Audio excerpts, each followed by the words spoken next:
मजदूरों को उनके घरों तक पहुंचाने के लिए बसों के इंतजाम पर यूपी में कांग्रेस और बीजेपी में इल्जाम और जवाबी इल्जामात का सिलसिला जारी है। और इस सब के बीच इस लड़ाई में अब कांग्रेस की रुकने असेंबली आदित्य सिंह के कूद पड़ने से एक नया मोड़ आ गया। रायबरेली से कांग्रेस लीडर आदित्य सिंह ने इस पूरे मामले पर अपनी ही पार्टी की नीयत पर सवाल उठा दिया।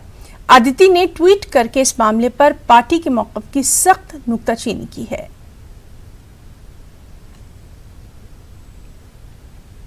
और उधर कांग्रेस लीडर राशिद अल्वी का कहना है कि यूपी हुकूमत मजदूरों के मुद्दे पर सियासत कर रही है। राशिद अल्वी का कहना है कि अगर फहरिस्त में कुछ नंबर गलत भी थे तो बकिया नंबरों की बसों को इजाजत दे देनी चाहिए थी।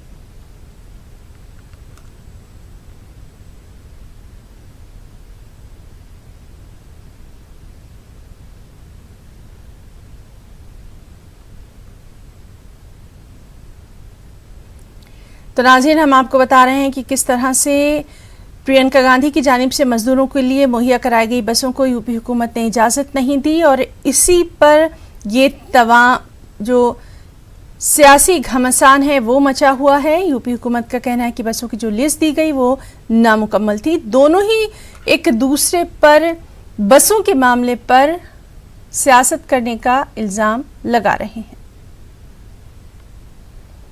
और चलिए सीधे रुख करेंगे हमारे साथी रंजीता झा का। रंजीता, बसों की सियासत पर किसी का बस चलता नजर नहीं आ रहा और अब आदित्य सिंह भी इस मामले में कूद पड़ी हैं।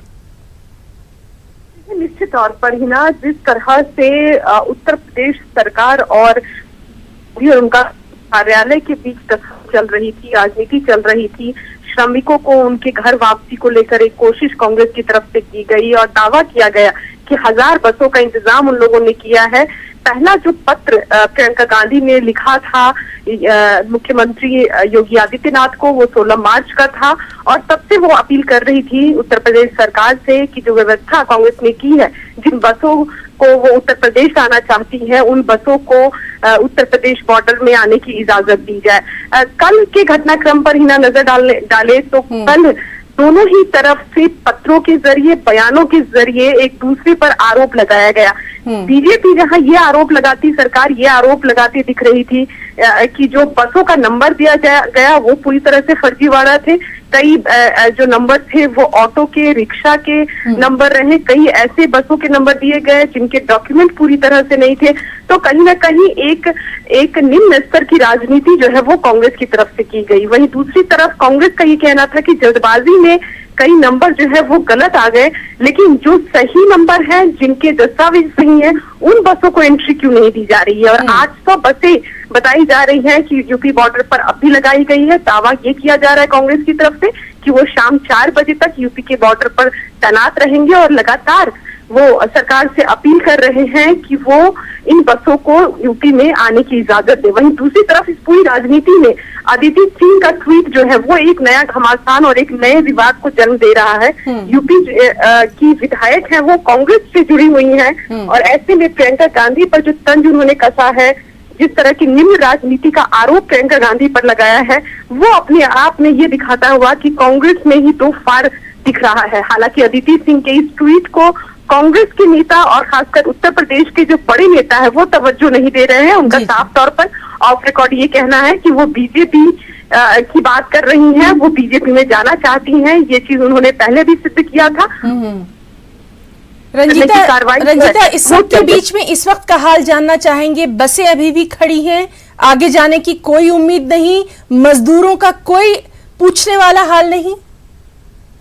जी बिल्कुल, देखिए यही उत्तर प्रदेश में जो चीजें निकल कर आ रही है, खासकर प्रियंका गांधी का कार्यालय जो है वो लगातार मीडिया में इन चीजों को लेकर आ रहा है। उन्होंने साफ तौर पर कल भी देर रात एक पत्र योगी आदित्यनाथ को और वहां के जो प्रशासन है उनको उन्होंने लिखा और साफ तौर पर ये कहा कि 800 बसें जो है वो कल से लेकर आज शाम 4 बजे तक का 4 बजे का डेडलाइन उन्होंने दिया है कि 4 बजे तक वो बसें यूपी के बॉर्डर पर हम रखेंगे और उम्मीद करते हैं कि एक सकारात्मक राजनीति की तरफ उत्तर प्रदेश सरकार बढ़ेगी।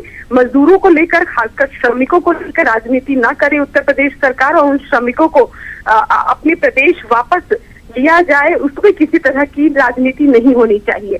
अब देखना होगा कि शाम 4 बजे तक यूपी सरकार क्या कार्रवाई करती है, क्या उन बसों को एंट्री दी जाती है उत्तर प्रदेश की सीमा के अंदर, या फिर ये राजनीति ऐसी ही चलती है। लेकिन सबसे बड़ा सवाल हिना यही है कि इन राजनीति के बीच में जो पिस रहा है वो श्रमिक है, अपने घर के बॉर्डर पर खड़ा है, लेकिन घर में अंदर जाने की इजाजत उनको नहीं दी जा रही है। जी रंजीता, तो इस अहम खबर पर लगातार हम भी बने हुए हैं। बहुत बहुत शुक्रिया अदा करना चाहेंगे आपका तमाम तर तफसीली जानकारी के लिए। और आइए नाज़रीन, हम आपको दिखाते हैं कि इस पूरे मामले पर राशिद